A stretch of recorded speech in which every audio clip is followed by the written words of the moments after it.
안녕하세요, 여러분. 오늘은 매우 중요한 주제에 대해 이야기해 보려고 합니다. 바로 대만에 들어온 전략과 중국에 들어온 산업 동향에 대한 이야기인데요. 이 내용은 월스트리트 저널의 기사를 바탕으로 합니다. 오늘의 주제는 전 세계적으로 급증하고 있는 드론의 전략적 중요성과 특히 대만이 어떻게 자신들의 방어력을 강화하고 있는지에 초점을 맞출 것입니다. 대만은 최근 드론을 이용한 국방 전략을 강화하려는 계획을 발표했습니다. 우크라이나 사태에서 볼 수 있듯 작고 저렴한 드론이 어떻게 강대국의 군대에 맞서 싸울 수 있는지 명확하게 보여주고 있습니다. 우크라이나는 이런 드론을 이용해 러시아의 군사 활동을 감시하고 폭발물을 전달하는 데 큰 역할을 했죠. 하지만 대만의 경우 이런 전략을 실행하는 데 있어 큰 장애물이 하나 있습니다. 바로 중국입니다.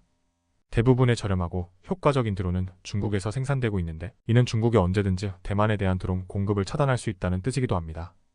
또한 중국의 드론이 대만의 국방 시스템 내에서 해킹의 위험을 증가시킬 수 있다는 점도 큰 우려입니다. 이에 대한 대응으로 대만은 차체 드론 생산 능력을 강화하려 하고 있습니다.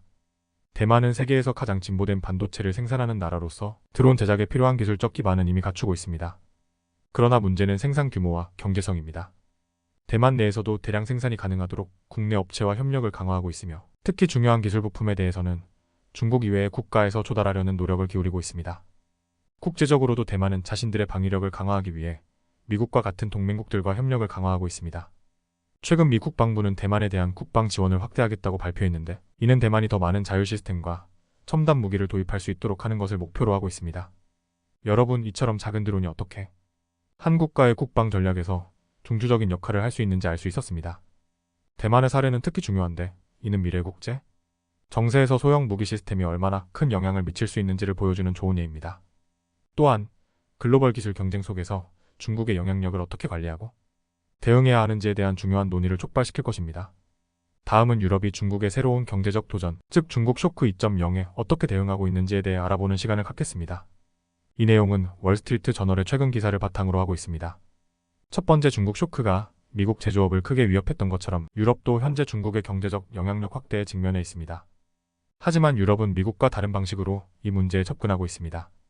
바로 중국과의 긴밀한 경제 협력을 통해서죠.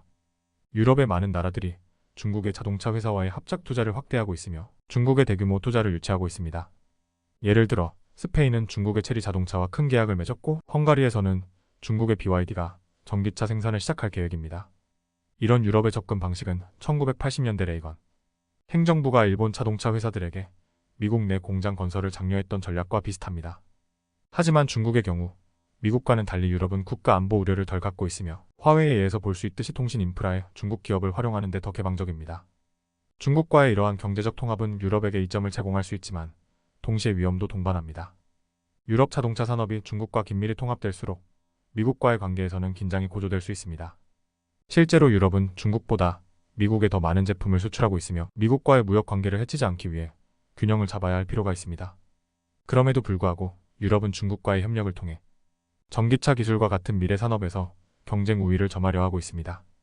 중국의 투자가 유럽의 전기차 생산 증가를 촉진하고 장기적으로는 유럽이 글로벌 시장에서 더 큰 역할을 할 수 있도록 돕고 있습니다. 이처럼 유럽과 중국 사이의 경제적 결속은 많은 기회를 제공하면서도 동시에 새로운 도전과 위험을 안고 있습니다. 앞으로 이 두 거대 경제권이 어떻게 서로를 보완하고 또 어떤 분야에서 경쟁할지 지켜보는 것은 매우 흥미로울 것입니다. 여러분, 유럽과 중국의 이러한 경제적 관계가 앞으로 어떤 변화를 가져올지 또 어떤 새로운 전략이 등장할지 함께 논의해보아요. 오늘은 여기까지입니다. 이번 영상이 유익했다면 좋아요 버튼을 누르고 채널 구독 및 알림 설정도 잊지 마세요. 여러분의 관심과 지지가 저희에게 큰 힘이 됩니다. 다음 영상에서 더 유익하고 흥미로운 내용으로 찾아뵙겠습니다. 이 영상은 투자 의견이 아닙니다. 감사합니다.